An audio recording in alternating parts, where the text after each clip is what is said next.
Je suis absolument pas d'accord avec les autorités sénégalaises. Je trouve que c'est de l'irresponsabilité au moment où on sait ce que la CEDEAO a été comme instrument, que de vouloir demander aux pays de l'AES de revenir. Quand je vois le président Bassirou Diomaye Faye, il y a eu la période de campagne, de rupture, et puis maintenant il y a la praxis, parce que le Sénégal est un élément géostratégiquement vital pour la puissance néocoloniale. Et même s'il va avoir la renégociation de certains contrats, il n'y aura pas la rupture annoncée. C'est ce que je crains. Je peux me tromper, je prie pour. Mais quand je vois Diomaye Faye qui demande à réintégrer les pays de l'AES, moi je pense que c'est une faute politique. Car il n'y a pas eu un seul président, et je ne fais pas d'atalakou, j'essaie de parler de manière factuelle, qui donne autant de fierté aux populations africaines et afrodescendantes que le président Ibrahim Traoré. Peut-être qu'il y a des choses maintenant, selon vous et selon d'autres que j'ai pu croiser dans la rue, qui m'ont dit que certains n'étaient pas d'accord, d'autres étaient très fans du président, d'autres l'étaient moins. Moi j'entends tout le monde, mais je retiens un adage qui dit « Certains essayent de cracher dans le puits pendant que d'autres essayent d'y prendre de l'eau ». Moi, je vois le verre à moitié plein, pas le verre à moitié vide. Votre pays est en guerre, comme la plupart de nos pays dans la sous-région. Et on a un président qui a décidé de couper le cordon de manière factuelle et viscérale face à la puissance coloniale. Et ça, je pense que rien que pour cela, on devrait être dans une démarche de l'encourager. Et s'il y a des choses que vous estimez, parce que ça c'est votre responsabilité, ce n'est pas la mienne, qui ne vont pas ou qui doivent mieux aller, ce n'est pas au moment où il est au front avec les autres qu'il faudra peut-être aller le voir et échanger pour ceux qui le peuvent avec lui. Est-ce ce débat sur le retour ou pas de l'AES dans la CEDEAO Moi je suis pas d'accord avec, je suis absolument pas d'accord avec les autorités sénégalaises. Je trouve que c'est de l'irresponsabilité au moment où on sait ce que la CEDEAO a été comme instrument, que de vouloir demander aux pays de l'AES de revenir. Moi, ce que je pense qu'il va se passer, le temps me donnera raison ou pas. Le panafricanisme, il est également en marche au Sénégal, non? Moi, j'ai plus de distance critique avec eux. Quand je vois le président Bassirou Diomaye Faye, je vais vous donner mon analyse. Et tout le monde sait que j'aime profondément le Sénégal. J'ai l'impression qu'il y a eu la période de campagne, de rupture, et puis maintenant il y a la praxis. Parce que le Sénégal est un élément géostratégiquement vital pour la puissance néocoloniale. Et même s'il va avoir la renégociation de certains contrats, il n'y aura pas la rupture annoncée. C'est ce que je crains. Je peux me tromper, je prie pour. Mais quand je vois Diomaye Faye qui demande à réintégrer les pays de l'AES, moi je pense que c'est une faute politique. Et que l'avenir de la sous-région, le temps me donnera raison ou pas. Si la Côte d'Ivoire n'est plus sous le contrôle de Ouattara, si le Bénin n'est plus sous le contrôle, et ça arrivera, de Patrice Talon, ce qui risque de se passer, c'est qu'en termes de dynamique politique, l'AES risque d'avoir une empreinte matricielle dans une nouvelle structure qui verra le jour. Ce sera peut-être l'Alliance des États du Sahel et des pays d'Afrique de l'Ouest. Ça sera peut-être un nouvel acronyme, ça sera peut-être une nouvelle appellation, ça sera peut-être la SAO, j'en sais rien. Mais la CEDEAO telle qu'elle est aujourd'hui, les peuples n'en veulent plus. Les peuples se sentent trahis, beaucoup de gens se sentent trahis. Je ne parle pas... Diomaye Faye a venir pour qu'ensemble, on puisse de l'intérieur transformer les choses. Les révolutions de l'intérieur ont montré généralement qu'elles échouent. Et de ce que je vois de Diomaye Faye, je le sens beaucoup plus aspiré par un système qui l'a précédé que lui qui aspire le système. C'est ce que je pense. Donc moi, en tout cas, je souhaite bonne chance là-bas. Mais je me sens beaucoup plus proche, clairement, d'un pays comme le Niger, d'un pays comme le Burkina, comme le Mali, que de la gouvernance de Diomaye Faye aujourd'hui, très clairement. En politique, participation de la vie de la cité, ce qui compte, ce n'est pas les intentions cachées, mais ce sont les actes posés. Aujourd'hui, je n'oublierai jamais, il y a quelques semaines, lors de ma dernière tournée aux Antilles, pour voir nos populations opprimées par le gouvernement français, parce que les Antilles sont des colonies contemporaines, elles aussi, et les territoires d'outre-mer et départements d'outre-mer. J'avais une maman en Guadeloupe qui a pleuré à la fin, qui m'a dit que elle ne pensait pas vivre aussi longtemps et voir l'Afrique se réveiller à travers l'AES, les dirigeants de l'AES et le combat que je mène et que Nathalie Yamb et que Europe Panafricanisme mène. Cette maman avait 70 ans environ. Pour moi, c'est la plus belle des réponses. Il y a quelque chose qui est en train de se passer. Tout n'est pas parfait. Ça touche tout le monde. Il y a l'inconscient qu'on a réussi à réveiller. Et je pense qu'il faut prendre ça très au sérieux. C'est une dynamique globale, c'est pas une dynamique sous-régionale, ça serait une erreur. Une civilisation n'est détruite par l'extérieur que si elle est rongée de l'intérieur. Tout à fait. Et que donc cela signifie qu'il n'y a pas de puissance impérialiste exogène s'il n'y a pas en priorité des failles à l'intérieur de nos États. Le combat d'urgence panafricaniste, là on va parler de ce que je fais et non pas de ce que d'autres font, mais de notre organisation, c'est un combat contre la malgouvernance. C'est ce qui m'a valu d'être interdit de rentrer dans plusieurs pays. La Guinée, sous Alpha Condé, m'a interdit de rentrer parce que je devais faire une tournée sur la malgouvernance. Je ne parlais même pas du néocolonialisme là. Alpha Condé m'a interdit de rentrer. Par la grâce de Dieu, il a été remplacé par quelqu'un d'autre par la suite qui m'a bien reçu. Au Togo, j'étais interdit de rentrer parce que Faure Gnassingbé, lorsque je devais venir pour une tournée contre la malgouvernance, n'était pas d'accord. Quand je critique Talon par rapport à la malgouvernance, il n'est pas d'accord non plus.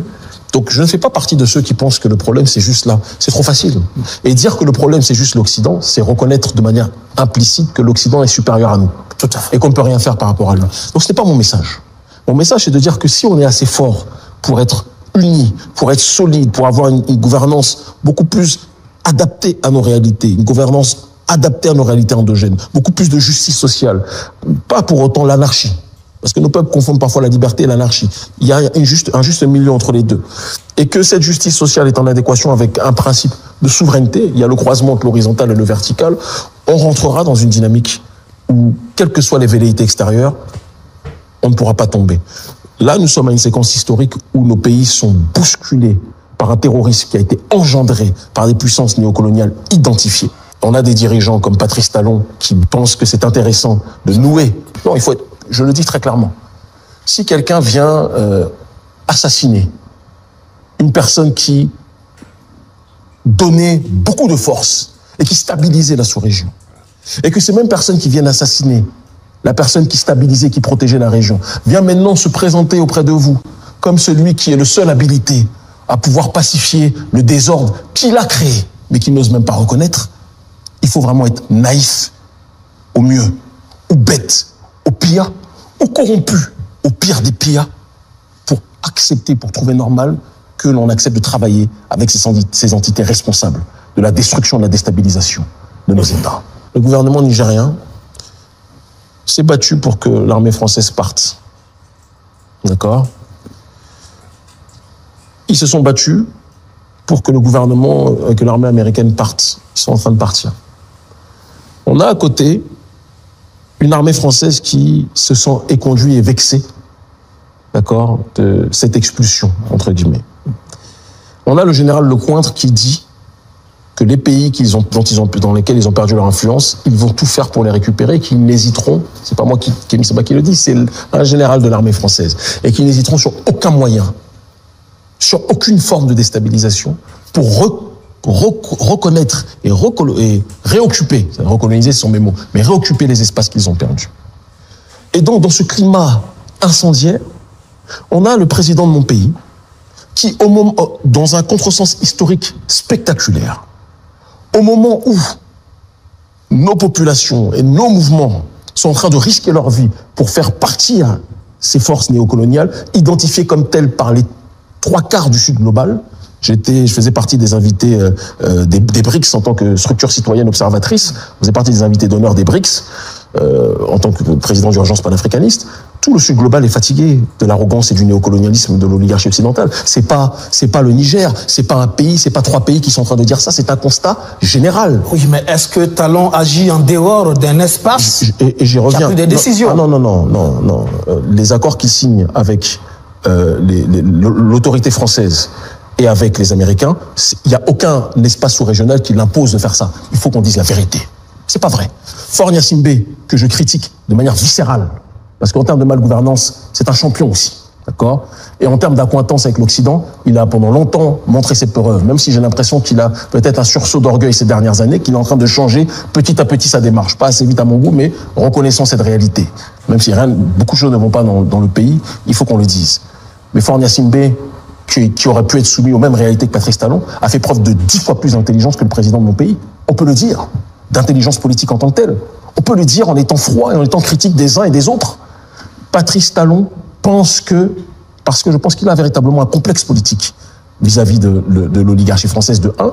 Et je pense que... Peut-être que c'est un choix non. assumé et Écoutez, non lié à, vous savez, à une quelconque puissance impérialiste. Non, mais écoutez, quand vous travaillez avec une puissance impérialiste et que vous renforcez les liens au moment où les jeunesses de votre pays, les opinions publiques de votre pays, de son avis même, peut-être que c'est de son avis même.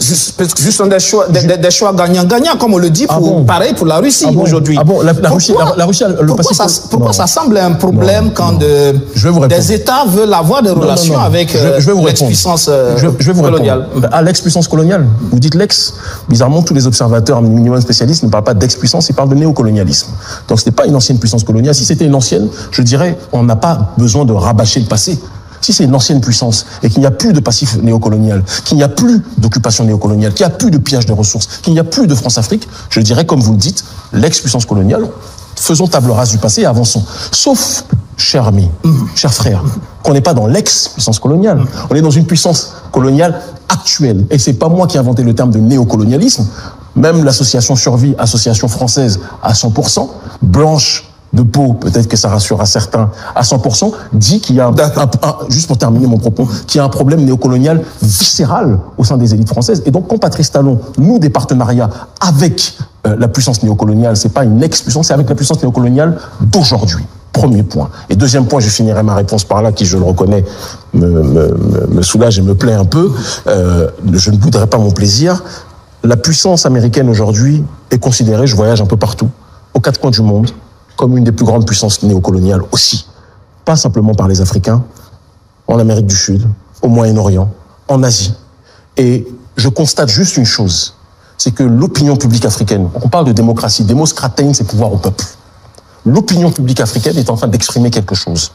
Et je pense que l'intelligentsia, cerveau malade, je ne vise personne, mais cette intelligentsia déconnectée des masses, je ne parle pas de vous, vous l'avez bien compris, vous êtes un frère et un ami en off, mais devrait se préoccuper de ce que disent des millions de voix africaines, parce que ces voix-là, c'est elles qui font le monde politique. Ce ne sont plus les élites déconnectées des masses. Et ce que fait aujourd'hui la Russie, comment vous appelez ça? Très clairement, la Russie est un contre... Je vais être très clair. Je ne sais pas si vous avez suivi d'ailleurs, je pose la question, j'en profite, mon discours au Parlement russe, où j'ai dit, et ça a déplu à beaucoup de Russes, devant... J'étais invité d'honneur avec Nathalie Yamb, devant une cinquantaine de délégations des parlementaires africaines et devant les officiels russes, le président de la Douma et des ministres russes.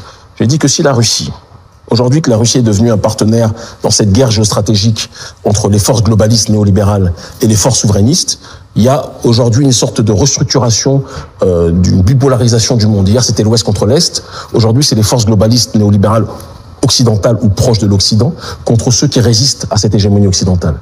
Mais j'ai dit que ce n'est pas parce que on se réunit tous contre l'arrogance de l'oligarchie occidentale que nous allons accepter, et vous pourrez checker, peut-être mettre ça dans l'émission, que nous allons accepter que la Russie songe, ne serait-ce qu'une seule seconde, à vouloir reproduire le processus colonial que les Africains ont subi de la France.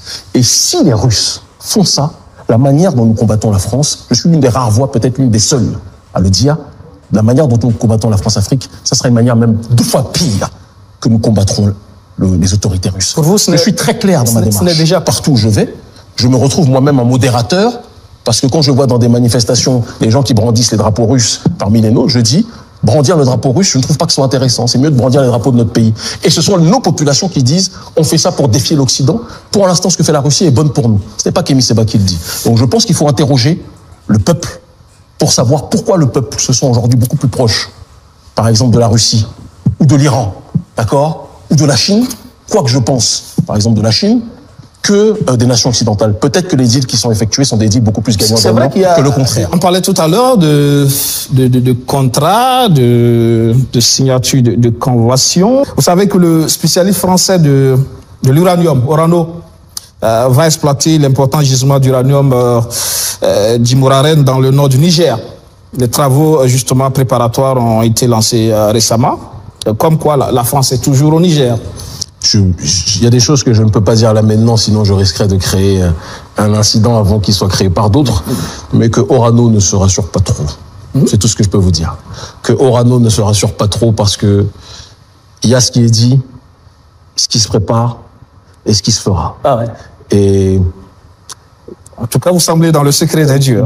Le temps vous confirmera que je le suis peut-être plus que vous ne l'imaginez. D'accord. Alors, dites-moi ce que vous pensez des déclarations de Kémy Séba et surtout, n'hésitez pas à vous abonner sur Africa Atlas. Africa Atlas, les rêves stratégiques. À très bientôt pour de nouvelles vidéos.